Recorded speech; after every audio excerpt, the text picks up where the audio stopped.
Fernando Tatis Jr., Juan Soto, and Ronald Acuna have left their mark, to say the least, when it comes to their first couple of years in the big leagues. Now, to say that these guys can be perennial all-stars and even MVPs is, in my opinion, an extreme understatement. These guys are the face of baseball. They're the top three young hitters in the game. I mean, they have unlimited potential, and we've seen that in just a couple of years they have played in the big leagues so far. I mean, there's just so much potential there. Yeah, these guys are far and away, in my opinion, the best three young hitters the game has seen today. So if you couldn't tell by now, we're going to be talking about these three players and comparing them and pretty much talking about who I would rather have on my team for the next 10 to 15 years or so. Yeah, let's get right into this. First, let's talk about Juan Soto. So offensively, I mean, there's no question this guy can do it all when it comes to hitting. He has left his mark in the 2.5 years that he's been in the big leagues, right? He's had 162 game averages of 36 home runs, 112 RBIs, 12 stolen bases, average right around 300, and an OPS right around 1,000. So, I mean, this guy can do it all when it comes to hitting. And obviously, if you couldn't tell from the 2019 World Series, this guy is one of the most clutch hitters in baseball right now. He does it all offensively. Now, looking at Soto defensively, he doesn't really stand out too much. I mean, he's not too bad, but he's also not great, right? He has some average speed. He has a pretty good arm out there. He can throw you out if he needs to, but like I said, not too much speed out there. He has potential to be a very good outfielder, but at this point in time, likely because of the minimal experience in MLB so far, I mean, he's not an above average outfielder in terms of fielding, I'd say.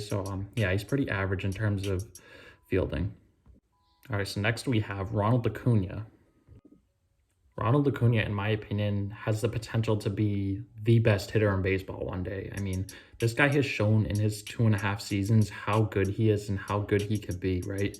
I mean, in 2019, this guy put together nearly a 40-40 season at age 21, right? That's ridiculous. We haven't seen that in a while. We haven't seen a 40-40 season since, I believe, Matt Kemp back about almost 10 years ago. So, I mean, this guy was flirting with historic numbers in his age 21 season. I mean, this guy's just ridiculous. He has 162 game averages so far, 42 home runs, 100 RBIs, average right around 280 and about 30 stolen bases, and OPS is hovering right around 1,000 as well. So, I mean, this guy does it all offensively. There's no question he can do it with a bat. The only issue, I guess you could say, with his bat is the strikeouts, but I mean, that's expected at a young age. He's obviously going to improve as time goes on. So offensively, no questions to be made. This guy is a superstar with the bat.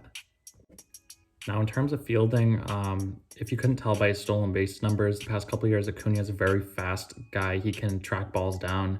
He has a very good arm as well. I would say he's a little bit better than Soto in the outfield right now. He has also had a couple of big highlight reels, robbing some home runs over the past couple of years.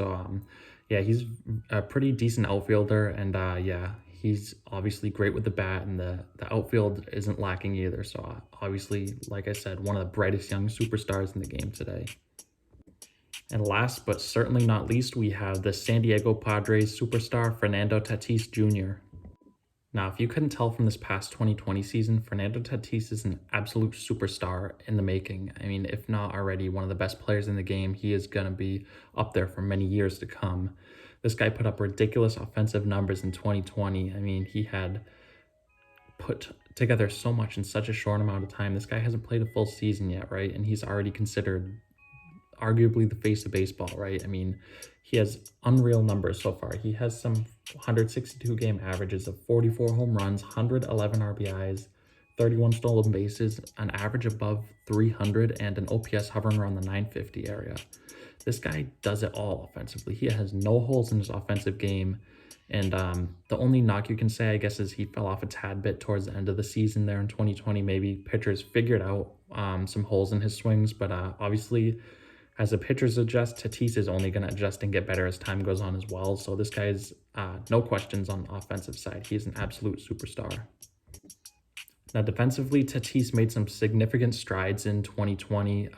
His rookie year was pretty awful. Defensively, he had 18 errors, a fielding percentage of .944, which is pretty bad in my opinion. I mean, obviously, the shortstop position is one of the hardest on the infield, but nonetheless, he had 18 errors, which was very bad. But like I said, made the big jump.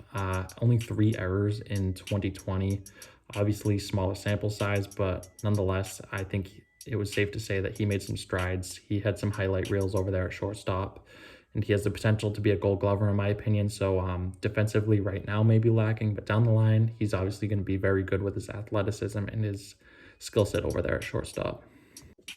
Now, after looking at all these guys' numbers, this was really, really hard. Like I said, these guys all have enormous potential. All are likely going to be top players for many years to come. But if I had to pick out of these three, I would probably say, like I said, this was very tough, but I'm going to go with Fernando Tatis Jr.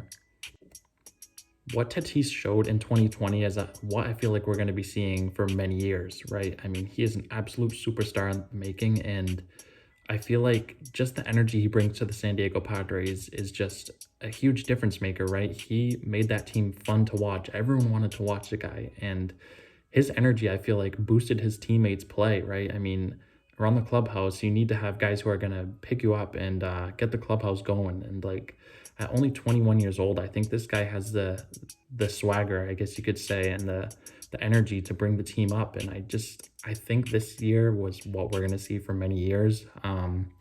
Not a knock at Acuna or Soto either. I mean, these guys are probably 2 and 3 easily right after Tatis when looking at who I'd want to have in my team for the next decade. But I just have to go with Tatis. I think I see the most potential with him. I was close to saying Acuna, but when looking at the strikeout numbers, I think that drove me away a little bit. And I just think Tatis maybe brings up the clubhouse a little bit more, I guess. I mean, those might sound like stupid reasons, but like I said, that just goes to show how hard this was. These guys are all so close in terms of their potential, and it was extremely tough. But I just think it was this past year maybe. So maybe the recency bias a little bit, but I just give me Tatis Jr. on my team over the next 15 years, and I will be absolutely loving life for the next 15 years, right?